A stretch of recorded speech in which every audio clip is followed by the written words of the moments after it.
Good morning po sa inyo lahat mga bossing. Yan, kamusta po kayo? Bale, maaga po tayong pumasok today sa trabaho dahil may isang sidecar unit po sana tayong i-release today na hindi natin natapos kahapon at sisikapin sana natin na bago dumating si bossing ay matapos po natin. Kaya lang nag-cancel po ng schedule si bossing today. Ito, ipakita pa rin po natin ang unit. Let's go!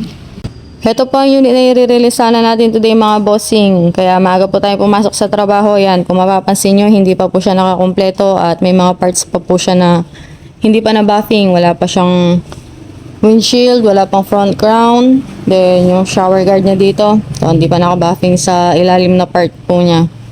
Yan na, dahil hindi po tuloy si bossing sa pagkuha sa kanyang unit, uwi na tayo. Sunday today. Hindi. Joke lang mga bossing. Naman din lamang na nandito na tayo mga bossing. Yes po, itutuloy na natin ang pagkumpleto sa unit at paglinis. Kaya yes po, open tayo ngayong half day mga bossing. Hanggang 12 to 12:30 po tayo. Kaya sa mga gusto mag-inquire mga bossing, welcome na welcome po sa ating shop. At yan lang po muna sa ngayon. Salamat sa panood.